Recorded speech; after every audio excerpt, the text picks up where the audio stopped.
My name is Eyal. I'm one of the co-founders here at YouFound.ai. Over the past 5 months, we've scaled our agency, building in the home services space, therapy space, wellness, and real estate.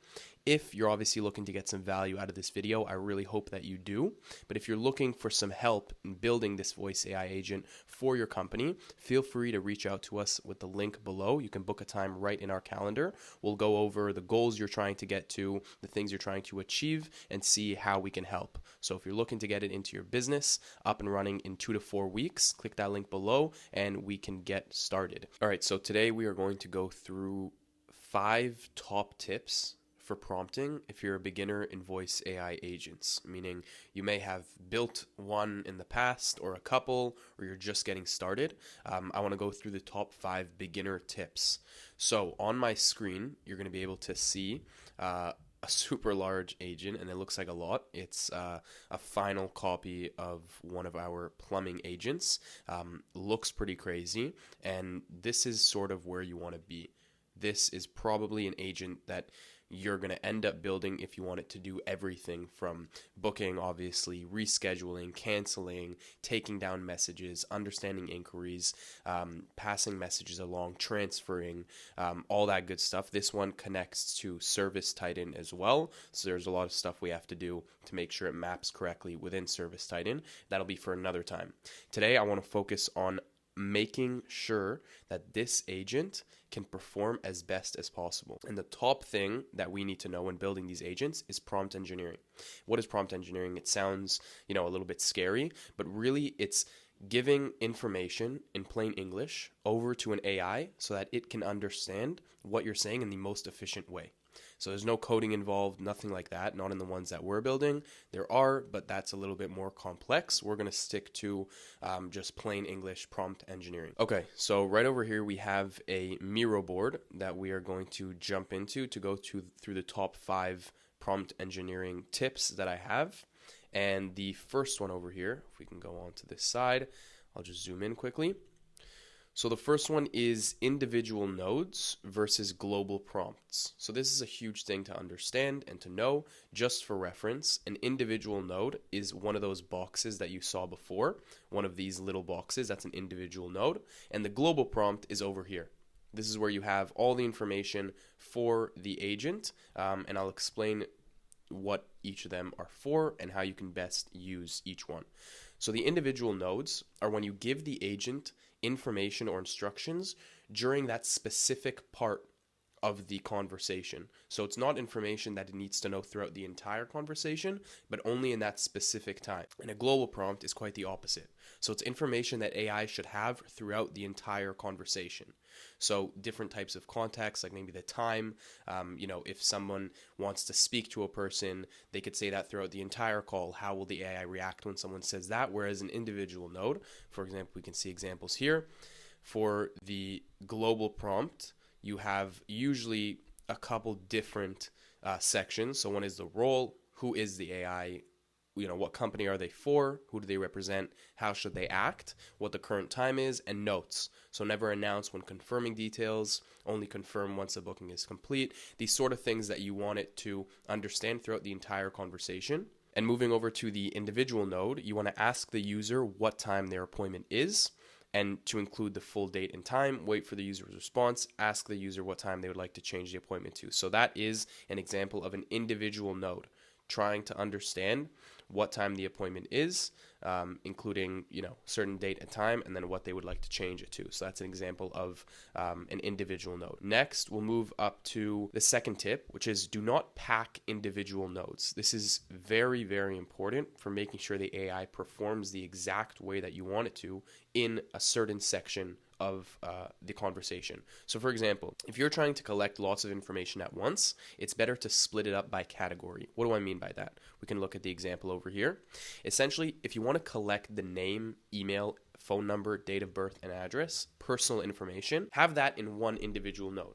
Then the next node should be about more details, let's say example for plumbing, details regarding the home entry, is there a lockbox, that sort of thing, the location of the problem, is it in the sink or whatever else, and then is it reoccurring or one time, etc. Any questions that refer to the actual problem that the person is experiencing. This will give the agent a much better understanding of how the conversation works, and also so that it doesn't mess up and switch certain things. Maybe it'll ask the name and then go to, is this reoccurring or one time? We want to mitigate the possibility of it hallucinating, and doing this really, really helps. Now going over to transitions, they're incredibly important because you need to be very forward and concise. You can also control the agent using transitions. Transitions will essentially take one individual node and explain to the AI when it should move on to the next node. So what are some examples of transitions?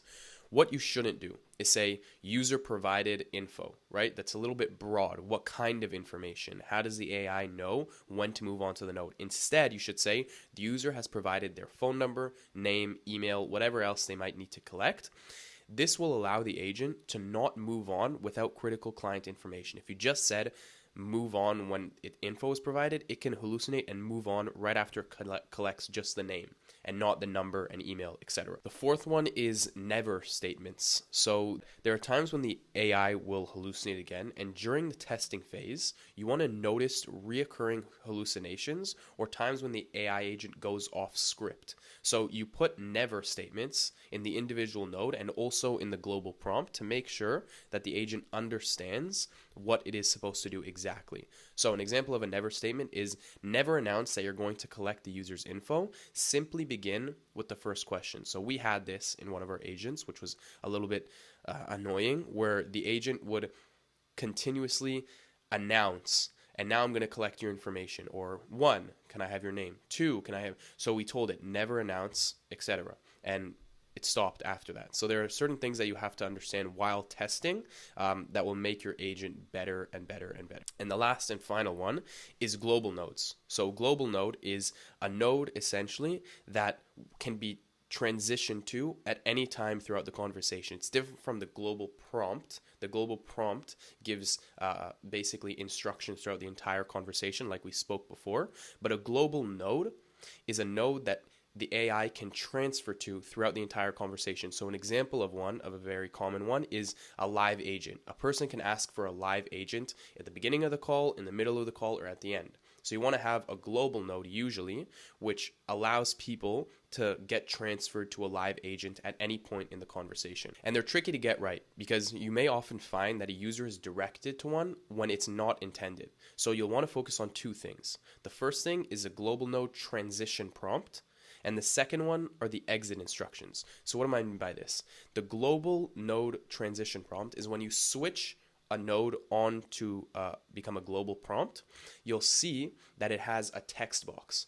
That text box, you want to give it a prompt to let the node or the AI know that when it should transfer there. So for example, when you want to have the transition prompt, the caller is insisting to speak with a real person or someone on the team right now. That's an example of the transition prompt on the global node. So using the words right now, as you can see, callers are insisting to speak with a real person or someone on the team right now. The words right now can keep a user from being transferred when simply asking to speak to someone to book a job. So that's what we found. When we kept right now out, a person could have said right at the beginning of the call, yeah, I'm just calling because I want to, book a job, speak to someone to book a job, and it would transfer them to that global node, which is not what we want.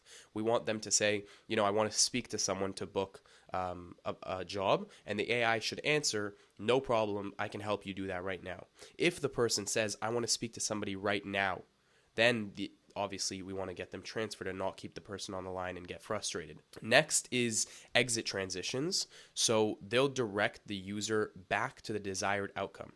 So for example, if someone was accidentally transferred to the global prompt, but they confirm that they want to book a call. So sometimes in the global prompt we'll say, are you looking to speak with someone at the front office, or would you want to book a call?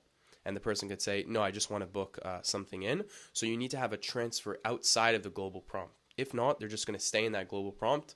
The AI will just continue repeating itself, and it'll get very, very messy. So you want to have transitions outside, back to the, for example, booking flow or any other place that the person might be asking for. That was the top 5 tips that I have for beginners who are trying to build voice AI agents. If you want to have this resource so that you can kind of go back to it, this Miro reference at any time, just comment down below in the video voice AI, and I'll just send it over straight to you. So you can kind of have this, you can copy the examples and all that good stuff. So yeah, thank you so much for listening and watching, and we'll speak soon.